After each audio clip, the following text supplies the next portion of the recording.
Hi, everybody. Welcome back to Environmental Organic Chemistry with Dr. Lisa. Today I was going to talk about the redox homework and kind of give you a telestration of how the redox homework works.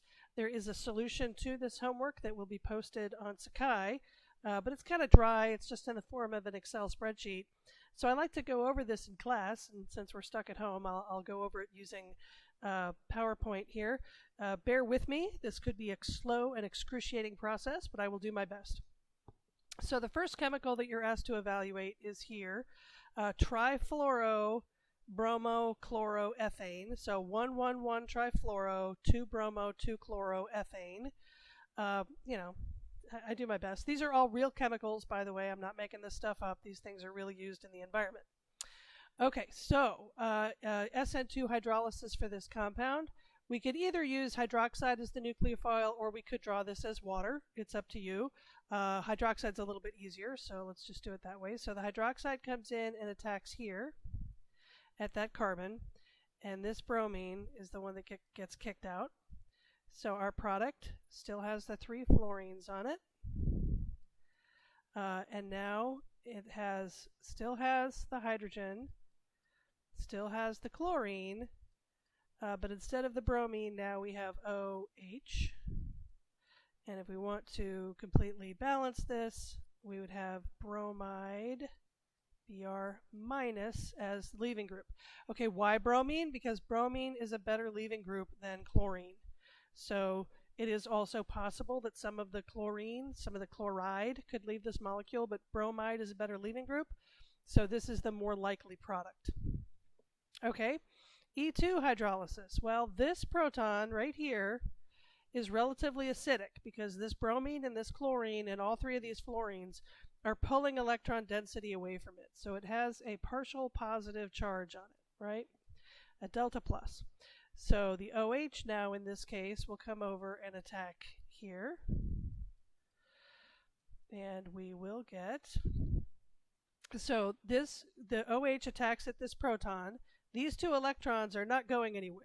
The proton just leaves as a proton to form a water molecule. So we could draw that over here. Here's our water molecule.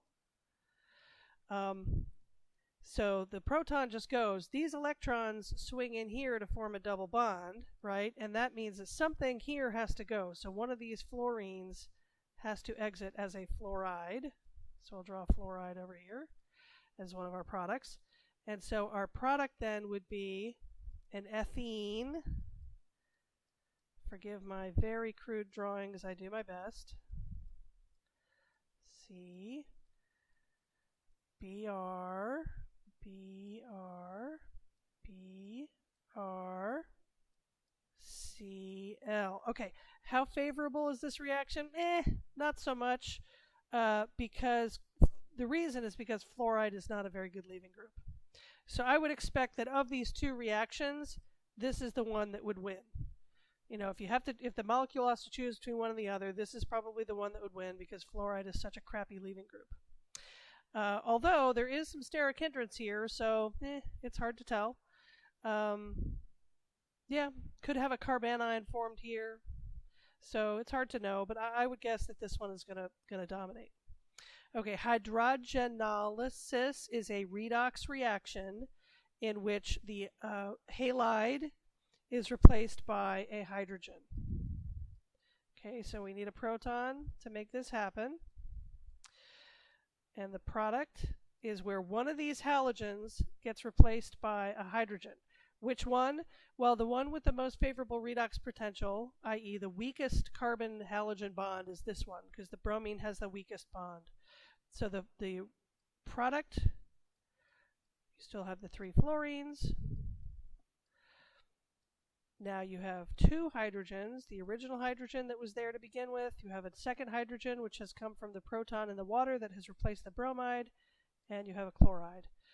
And we also have bromide as a product here, Br minus. And if we look at our charge balance, okay, sorry, I'm trying to make this look perfect and I'm making it look worse. Okay, we have a +1 charge over here and a -1 charge over here. To make this equation a balanced half reaction, we need to add 2 electrons. Okay, so now we have a balanced half reaction. What are the oxidation states? Each of these fluorines is a -1 oxidation state because halides in general like to have -1 oxidation states. That means that this chlorine here is a +3. This carbon here is a +3. Bromide is -1, chloride is -1, hydrogen is +1. So the +1 and the -1 cancel each other out. You got a -1 here. So the oxidation state of that carbon is +1. Over here, this oxidation state of this carbon is still +3. The oxidation state of this carbon now, we have a -1, a +1, and a +1. So the oxidation state of this carbon is -1. So these two electrons went to this carbon to reduce it from +1 to -1. Okay? Now, reductive elimination. Reductive elimination is again a redox reaction where you add 2 electrons, and the product is where one of these halogens has to be a leaving group. Again, probably the bromine because it has the best redox potential. It's the easiest leaving group. So the 2 electrons get donated over here. These electrons swing in here to make the double bond. And then one of these fluorides has to go, right? So we get a fluoride over here as one of our products. We get a bromide over here as one of our products, Br-. And now our product has a double bond. So fluorine, chlorine, fluorine, carbon, double bond on the carbon. Carbon, hydrogen, chlorine. There we go. -2 charge over here, -2 charge over there. Our charge balances. Here we already know that this carbon has a +3 oxidation state because we figured it out up here. And we know that this carbon has a +1 oxidation state. Over here, this is fluorine is -1 and -1, so this must be a +2 oxidation state now. And this is a chlorine, which is -1, and a proton, which is +1, so this carbon has a 0 oxidation state. So these 2 electrons have gone to reduce this carbon by 1 electron and reduce this carbon by 1 electron to get this product. Okay? Yay, now our next chemical, dibromoethane, SN2 hydrolysis of this would be where, again, the OH comes in, attacks here at the carbon, and that bromine is going to leave with its electrons. So our product, so first of all, we'll draw the H2O. Sorry. Forgot that. I'm getting confused about where I am. Okay, so yeah, H2C, still have this bromine, it hasn't left us yet. And then COH, and these 2 hydrogens remain. Okay, now remember, sorry, not just 1 hydrogen.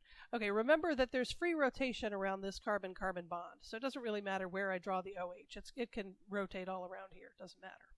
All right, so, and then what am I forgetting as a product? I have Br- as my product. -1 charge over here, -1 charge over there. No need for any electrons to change hands. That makes this a hydrolysis reaction. All right, elimination. Okay, the elimination would be where the OH comes in and attacks at that proton. It's not terrifically acidic because it's only got the 2 bromines doing electron withdrawing on it, but still it has some acidity. So you get an OH group coming in here. So it pulls off the proton. I'll explicitly draw the bond here of 2 electrons. Those 2 electrons will swing in here. This bromide will leave, and we get HCH. It's an elimination reaction. We now have a double bond. I apologize for my very, very crude drawings. Still have one of these hydrogens here, and we still have our bromine. So we get bromoethene as our product. And we also have the OH that picked up the proton here. So that's now an H2O molecule. Plus we have the bromide that left. Br minus. Okay, so we had 2 bromines over here. We have 1, 2 bromines over here. Everything else is balanced. There's a -1 charge here. There's a -1 charge there. Therefore, no need for electrons to change hands. And this is just a straight up hydrolysis reaction. It's an elimination reaction that results in a double bond. Okay, now hydrogenolysis. Again, remember, hydrogenolysis is where you replace a hydrogen with a we replace a halogen with a hydrogen. So there's where we get our hydrogen from. It comes from the solvent, which is probably water. So one of these 2 bromines is going to get replaced with this hydrogen. So our molecule will be, our final product will be H2C. The Br is still there, hasn't gone anywhere. This one hasn't gone anywhere. This one, though, has now been replaced. So we have a CH3 over here.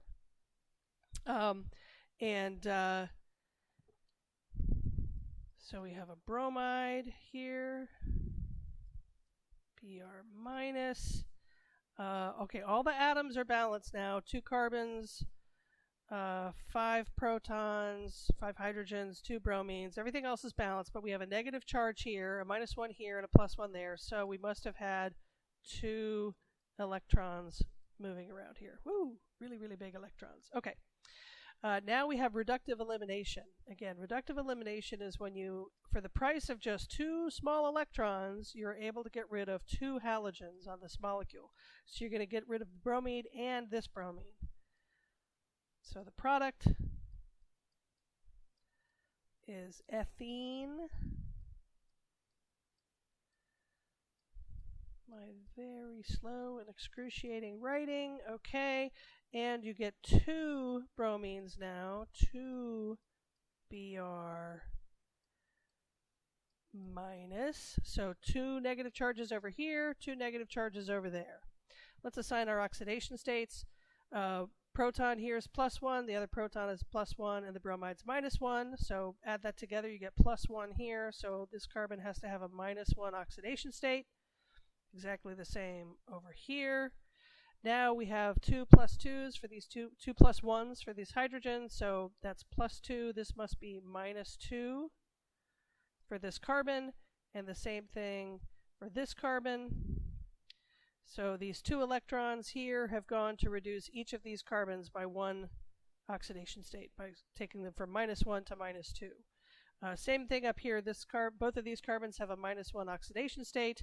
Now this carbon, so we have 3 hydrogens that are all +1, so this must be -3 now. And this one hasn't changed, it's still -1. Okay, so add those together, you still get -4, just like you do down here, but the difference is that both of the electrons went to this carbon now.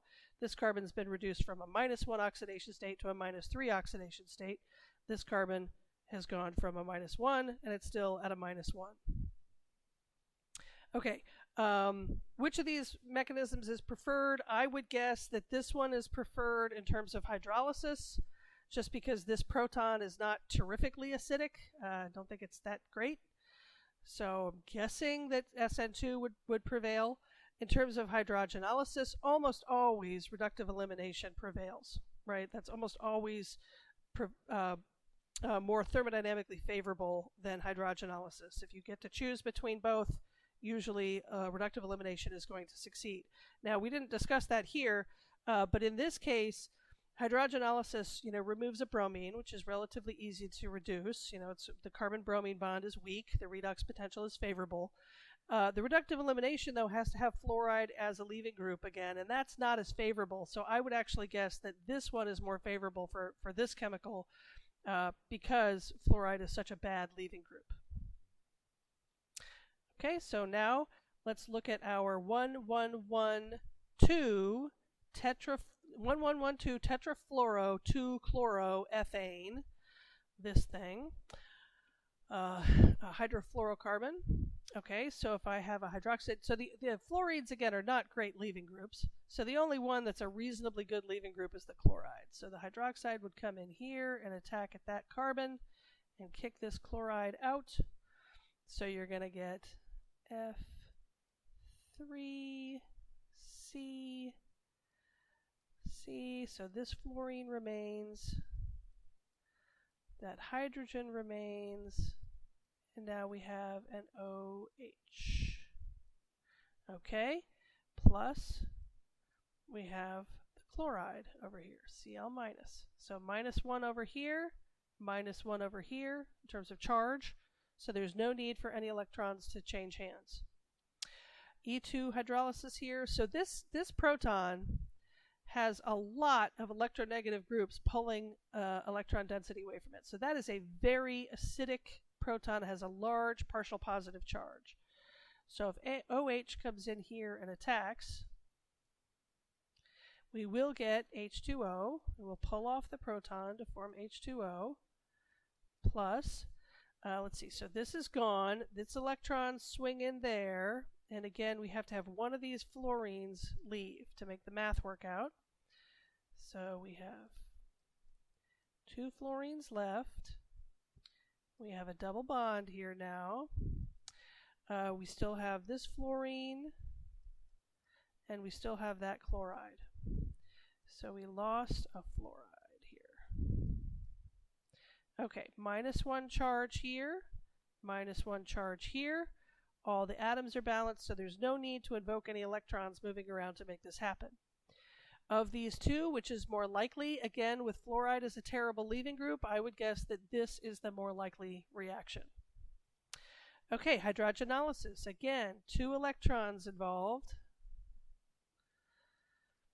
and 1 proton. And again, this is where one of these halogens gets replaced by a hydrogen. Which has the most favorable redox potential? It would be the chlorine. So our product, CF3C, we still have, that's a single bond. Sorry, it looks bad. Single bond. We still have this fluorine. We still have that original hydrogen. And now we have another hydrogen that came from this proton right here. Okay. Plus, what did we lose? Well, we lost a chloride. So here, -2 plus 1 gives me a net of -1 over here and -1 over here. So no, we got the charge balance correctly. We've invoked our correct number of electrons. What's the oxidation state of carbon here? Each of these fluorides is -1, so the oxidation state of this carbon is +3. Here we have -1, +1, -1, so the oxidation state of that carbon is +1. So over here, now this oxidation state of this carbon hasn't changed. It's still +3, +3. Okay, now here we have +1, +1, -1. So add these all together, you get +1. So this carbon has a -1 oxidation state. So these 2 electrons were involved in reducing this carbon from +1 to -1. All right, reductive elimination. Again, reductive elimination is where for the price of just 2 electrons, you get to remove 2 of these halogens. So we've already said that this chloride is the one that's most likely to leave. And then we also have to lose 1 of these fluorines. Doesn't really matter which one. So the 2 electrons come in here. These electrons swing in there. This fluoride leaves. And we get 2 fluorines on this carbon. Almost there. I can finish this without going mad. I promise that I can, although my mouse is giving me problems. Double bond, carbon. Okay, this chlorine's gone, so now we just have the original fluorine and the original hydrogen, plus we lost a chloride, and we lost a fluoride. Okay, -2 charge over here, -2 charge over here. Our charges are balanced, everything is good. Which one of these mechanisms will dominate? Again, because fluoride is such a terrible leaving group, I would guess that this mechanism would dominate. But these are just guesses. Who knows? Ever since we saw that paper about defluorination of perfluoro compounds, it's made me really wonder about fluoride as a leaving group. Maybe it's a better leaving group than we thought. So these are all just guesses, but I just want you to think about it, reason it through, try to understand what's happening.